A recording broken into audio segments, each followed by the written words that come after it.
हर हर महादेव दोस्तों, आज हम शिव पुराण के विद्वेश्वर संहिता के तीसरे और चौथे अध्याय के बारे में जानेंगे, जिसका नाम है शिव पुराण का श्रवण, कीर्तन और मनन। तो चलिए महादेव का नाम लेकर इस शिव पुराण की कथा का आरंभ करते हैं। आज की कथा बहुत ही महत्वपूर्ण है क्योंकि यहाँ पर सूत जी हमें समझाएंगे कि शिव पुराण का श्रवण यानी कि शिव पुराण सुनने से हमें क्या मिलता है, शिव पुराण का कीर्तन यानी कि शिव पुराण बोलने से क्या मिलता है, और शिव पुराण का मनन यानी कि मनोमन शिव पुराण का ध्यान करने से हमें क्या मिलता है। तो यहाँ पर सूत जी कहते हैं कि जब सारी सृष्टि का आरंभ हुआ तब 6 कुल के महर्षि परस्पर वाद विवाद करते हुए ये कहने लगे कि कुछ चीजें सबसे उत्तम हैं और कुछ चीजें उत्तम नहीं है। और ये वाद विवाद इतना बढ़ गया कि सब के सब इसका हल निकालने के लिए ब्रह्मा जी के पास गए। सभी महर्षियों ने उनको नमन किया, उनकी स्तुति की और ब्रह्मा जी से कहा कि आप तो सर्व कारणों के कारण है, आप ही सृष्टि के निर्माता है, तो आप हमें ये बताइए कि इस संपूर्ण सृष्टि में संपूर्ण तत्वों से परस्पर पुराण पुरुष कौन है।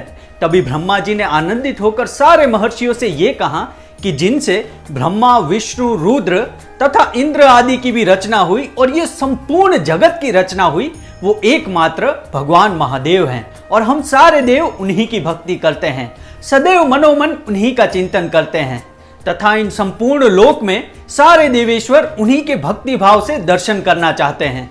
कान से भगवान के नाम गुण और लीलाओं का श्रवण, वाणी द्वारा उनका कीर्तन तथा मन के द्वारा उनका मनन, इन तीनों साधनों को सर्वश्रेष्ठ कहा गया है।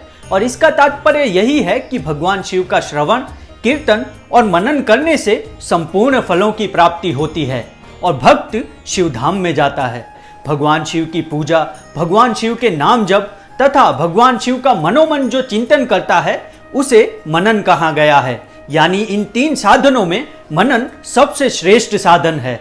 तो यहाँ पर सूत जी एक छोटी सी कथा भी सुनाते हैं।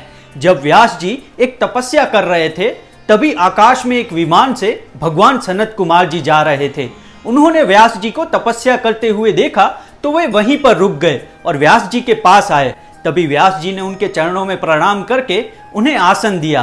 तभी सनत कुमार जी ने व्यास जी से कहा कि तुम सत्य वस्तु का चिंतन करो, यानी कि तुम महादेव का चिंतन करो, महादेव का मनन करो, क्योंकि भगवान शंकर का श्रवण, कीर्तन और मनन ये तीनों साधन बहुत ही श्रेष्ठ कहे गए हैं।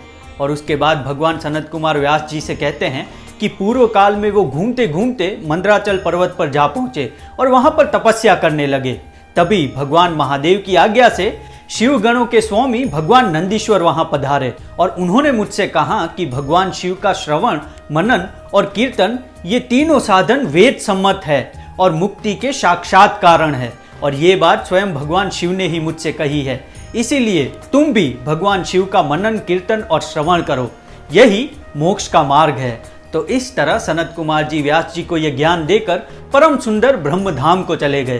तभी उन ऋषियों ने सूत जी से यह प्रश्न किया कि अगर कोई व्यक्ति इन तीनों साधनों का श्रवण ना करता हो, यानी कि शिव पुराण पढ़ता ना हो, सुनता ना हो और मनन भी ना करता हो, तो उसको मोक्ष के लिए क्या करना चाहिए। तो यहाँ पर तीसरे और चौथे अध्याय की समाप्ति होती है। अब ऋषियों के ऐसे प्रश्न पूछने पर सूत जी उन्हें क्या जवाब देते हैं वो हम अगले अध्याय में जानेंगे। अगर वीडियो अच्छा लगा हो तो आप चैनल को सब्सक्राइब अवश्य कीजिएगा और कमेंट्स में हर हर महादेव जरूर लिखिएगा। हर हर महादेव।